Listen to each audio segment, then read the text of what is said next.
여러분 안녕하십니까. 4월 9일 새벽이 됐습니다. 전은책입니다. 이 서울 부산시장 보궐선거가 끝났습니다. 결과는 다들 알고 계시죠. 선거 결과는 문재인 정부가 13년 전에 노무현 정부의 참혹한 실패를 평행 이론처럼 반복하고 있다는 것을 그대로 보여주었습니다. 울산 남구와 경남 어령 등 기초단체장은 물론 민주당 텃밭인 호남을 제외한 지역의 광역의원, 기초의원 또 야당이 민주당을 이겼습니다. 민심의 분노가 하늘을 찌르습니다. 김우준 방송까지 가담해서 페라가모를 신고 생태탕 집에 왔다느니 LCD 특혜 분양이니 하는 온갖 네거티브를 했지만 이번에는 통하지 않았습니다. 이제는 지원금을 풀었지만 금권 선거 역시 통하지 않았습니다. 서울 부산 시민은 문 대통령을 심판한 것입니다. 1년 전 총선에서 코로나와 금권 선거에다 공천 잘못으로 참패했던 야당은 이번엔 문정부 실정의 반사 효과로 대승을 거두었습니다. 대중은 180석 무소불위의 권력을 가진 민주당의 폭주가 임계점을 넘자 폭발했습니다. 동아일보 헤드라인은 이렇습니다. 부동산 분노, 정부 여당 심판했다. 중앙일보는 정권을 심판했다. 서울이 뒤집어졌다. 메이저 언론은 하나같이 분노한 민심의 정권 심판으로 보고 있는 것입니다. 매일경제도 동아일보처럼 부동산 실정을 민심 폭발의 계기로 봤습니다. 문정부 부동산 실정의 민심 폭발, 여당 참패. 반대편 신문을 볼까요? 한국일보 헤드라인은 이렇습니다. 분노의 민심, 여 독주 뒤엎다. 한겨레 신문도 대동소이합니다. 여당 참패, 무섭게 돌아선 민심. 제가 이 방송 158화에서 대중의 분노가 하늘을 찌른다고 했는데 그때 이미 승패가 결정됐던 것입니다. 그렇습니다. 민심은 완전히 돌아섰습니다. 서울시장 개표 최종 결과는 오세훈 57.5%, 박영선 39.2%로 그 차이는 18.3%포인트입니다. 부산은 박영준 62.7%, 그리고 김영춘 34.4%로 28.3%포인트 차이, 거의 더블 스코어입니다. 언론이 표현대로 강성 친문들만 민주당에게 표를 준 것입니다. 왜 대중은 문 정권에 분노했을까요? 무엇보다도 부동산 실정이 컸습니다. 25차례나 대책이란 걸 내놓았지만 역설적으로 그건 문 정부가 얼마나 무능한지 드러낸 것이었습니다. 집값은 잡지 못하면서 집 가진 사람에겐 공시가를 올려 세금 폭탄을 남겼습니다. 집 없는 사람에겐 전월세 대란으로 희망의 싹을 잘랐습니다. 그런데 권력은 대중의 가슴속에 쌓여가는 분노를 보지 못했습니다. 그러나 임대차 3법을 밀어붙였던 권력의 이중 기준이 만천하에 드러나자 대중의 분노는 임계점을 넘었습니다. 부동산 정책을 지휘했던 김상조 정책실장과 임대차 3법 통과의 행동대장 계기였던 박주민 의원의 행태는 문정권 내내 권력을 관통하는 상징인 내로남불의 정점을 보여줬습니다. 그러니 생태탕도 LCT도 통하지 않은 것입니다. 말하자면 야당의 정책이 좋아서가 아니라 대중을 가지고 논 문정권 권력의 행태가 도를 넘은 데 대중이 분노한 것입니다. 조선일보는 여당의 무능, 오만, 불공정에, 그리고 동아일보는 LH 사태, 내로남불, 입법 폭주에 쌓였던 분노가 폭발했다고 썼습니다. 반대편도 보는 눈은 똑같습니다. 한겨레는 무능, 내로남불이 키운 정권 심판론이라고 썼고, 한국일보는 입법 독주, 부동산, 내로남불, 삼중 늪에 빠진 거대 여당이 추락했다고 썼습니다. 세상이 이처럼 똑같이 보는 걸 권력은 왜 몰랐을까요? 권력에 취했기 때문입니다. 천하의 악법인 임대차 3법을 통과시키고 환호작약하는 이 한 장의 사진은 권력의 몰락을 예고하고 있습니다. 절대 권력은 절대 부패한다. 이 말은 진실입니다. 놀랍게도 이 말을 최초로 한 사람은 원류 좌파인 미하일 바쿠닌입니다. 그가 칼 마르크스의 공산주의를 처음부터 반대했던 이유이기도 합니다. 그러니 어느 권력이든 마찬가지입니다만 이념조차 제대로 갖추지 못한 유사 좌파들, 겉으로는 좌파로 행세하면서 그걸 무기로 축제와 권력의 대물림에만 혈안이 된 이른바 강남 좌파들이 어찌 부패하지 않을 수 있겠습니까? 조국 부부와 그 아들, 딸은 그런 불공정의 대명사가 되었습니다. 교육부가 뒤늦게 조민의 의전원 입학을 문제 삼은 것은 이 권력은 마지막까지 반성은커녕 잘못을 바로잡는 것을 회피한다는 걸 보여준 한 사례에 불과합니다. 문 대통령은 자신의 진영 내부의 부패는 제도의 탓으로 돌리거나 오래전부터 내려온 적폐로 몰아갔습니다. LH 사건이 터지자 그는 떠넘기기는 여전했습니다. 자신부터 엉터리 영농 경력을 써서 농지를 취득하고 대지로 형질 변경을 했으면서 부동산 부패 청산이라는 글귀가 적힌 마스크를 쓴 것은 내로남불의 상징으로 두고두고 인구에 회자될 것입니다. 결국 4년 동안 켜켜이 사유온 내로남불의 민심이 폭발했습니다.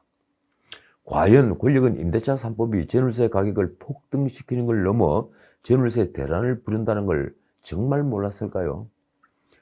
특히 공시지가 인상과 종부세 폭탄을 맞은 강남 3구는 25개 구별 투표율에서 1, 2, 3위를 휩쓸었습니다. 선거운동 막판 민주당이 공시가격 인상 10% 제한과 대출 규제 완화, 그리고 민간 재건축 허용 등 각종 규제 완화책을 던졌지만 소용이 없었습니다.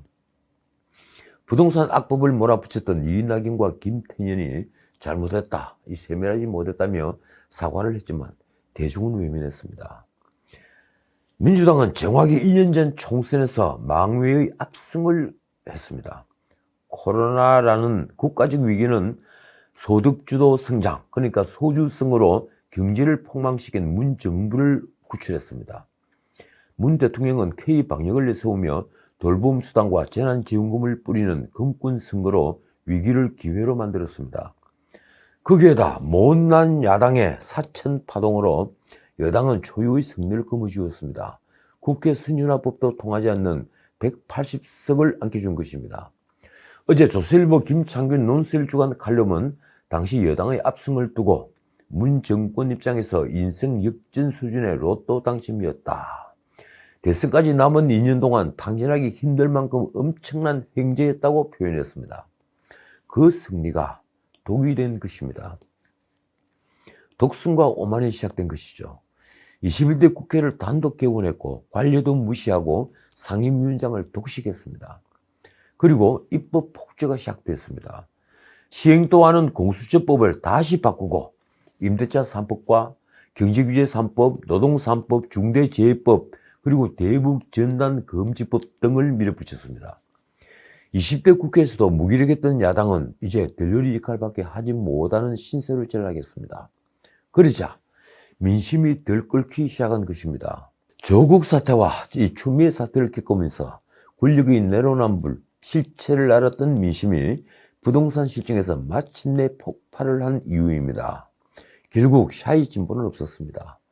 그동안의 여론조사에서 드러났던 강성 친문들만 이제 문정부 지지 세력으로 남았습니다. 조국 사태 때부터 권력의 불공정에 분노했던 2030 세대는 완전히 돌아섰습니다. 선거 한 달 전에 터진 LH 사건은 그 도화선이었습니다.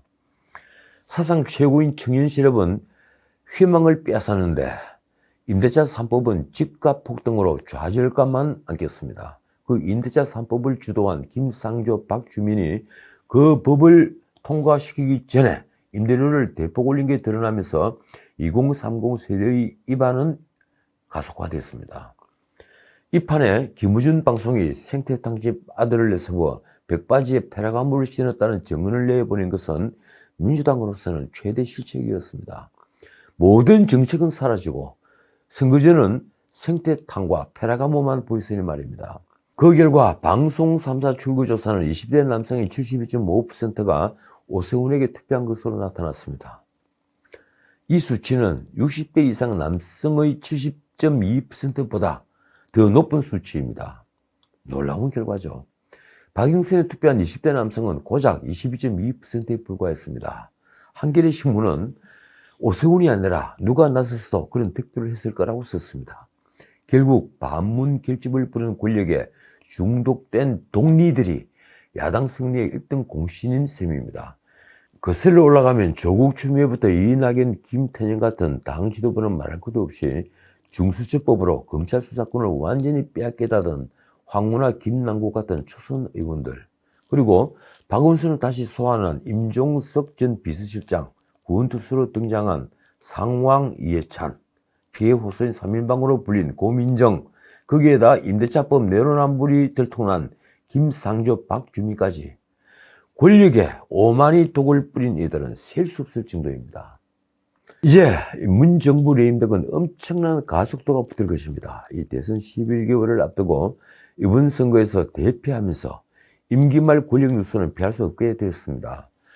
여권 내 노선 갈등과 친문 비문 간의 경쟁도 치열해질 것입니다. 언론은 문 대통령의 반응을 주목했습니다. 여당이 앞서간 작년 4.15 총선 때는 그 다음날 큰 목소리에 가려졌던 진정한 민심을 보였다, 이런 공개 입장문을 냈죠. 그런데 이번에는 반응이 늦었습니다. 청와대는 오늘 입장 발표는 없다고도 했습니다.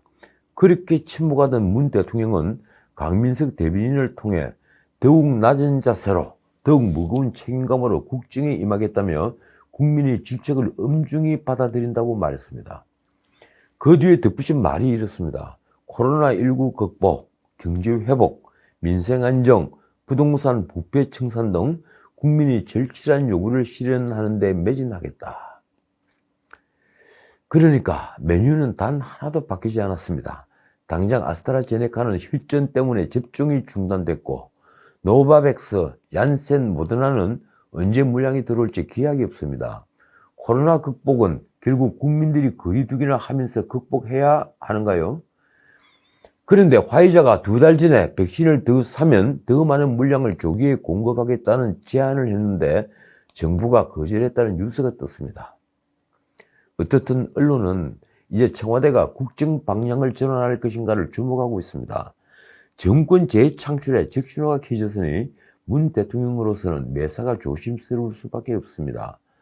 비록 민주당이 의회 권력을 장악하고 있지만 민심이 완전히 등을 돌린 걸 확인한 이상 그게 무엇이든 야당의 반대를 뚫고 밀어붙일 수는 없을 테니 말입니다.